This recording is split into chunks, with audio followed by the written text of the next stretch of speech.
আপনি কি জানেন সমুদ্রপথে কঠোর নজরদারি আর যুদ্ধজাহাজের কড়া পাহারা থাকার পরও কিভাবে লাখ লাখ ব্যারেল তেল চুপিসারে বিশ্ববাজারে পৌঁছে যাচ্ছে?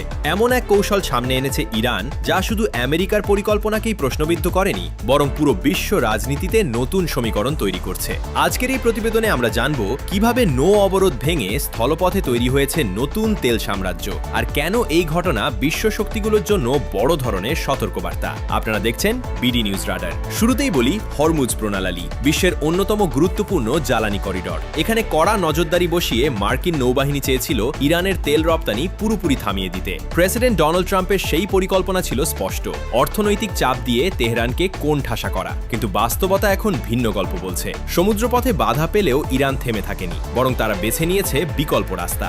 রেল লাইন, সড়ক পথ এবং উপকূল ঘেঁষা ছোট রুট সবকিছু মিলিয়ে তৈরি হয়েছে এক নতুন সাপ্লাই নেটওয়ার্ক। এই নেটওয়ার্কের মাধ্যমে ইরান খুব দ্রুত সময়ে তেল পৌঁছে দিচ্ছে তাদের মিত্র দেশগুলোর কাছে। আপনি যদি এখনো আমাদের চ্যানেলে নতুন হয়ে থাকেন, তাহলে সাবস্ক্রাইব করে রাখুন, কারণ আমরা এমন গুরুত্বপূর্ণ আন্তর্জাতিক বিশ্লেষণ নিয়মিত তুলে ধরি। বিশ্লেষকরা বলছেন, সমুদ্রপথে যেখানে একটি ট্যাঙ্কার গন্তব্যে পৌঁছাতে সময় নিত প্রায় 40 দিন, সেখানে রেলপথ ব্যবহার করে সেই সময় কমে এসেছে মাত্র 14 দিনে। অর্থাৎ শুধু নিরাপত্তা নয়, গতি দিয়েও ইরান এগিয়ে যাচ্ছে। এই পুরো প্রক্রিয়ায় সবচেয়ে বড় চমক এসেছে পাকিস্তানকে ঘিরে।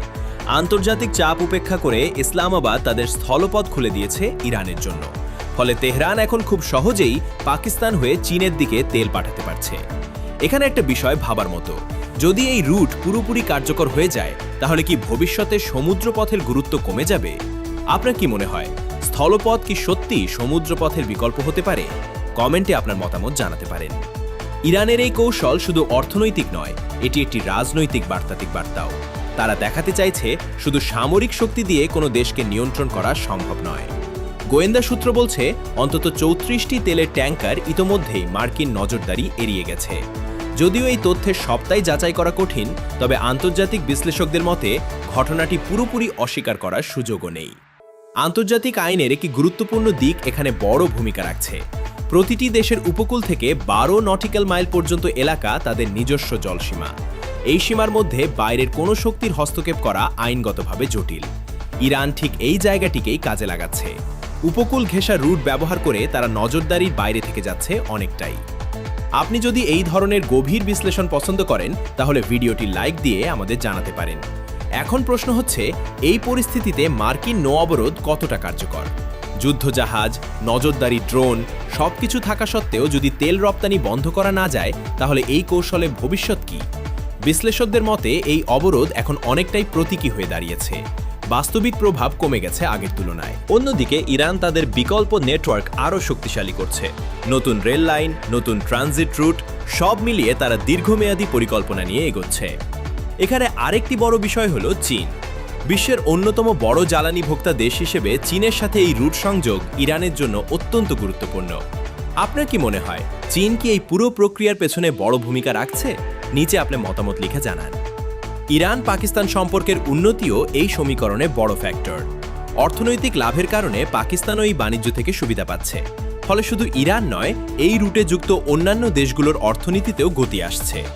এই পরিস্থিতি পশ্চিমা দেশগুলোর জন্য একটি বড় চ্যালেঞ্জ হয়ে দাঁড়িয়েছে, কারণ তাদের আরোপিত অবরোধ যদি কার্যকর না হয়, তাহলে ভবিষ্যতে অন্যান্য দেশও একই পথ অনুসরণ করতে পারে।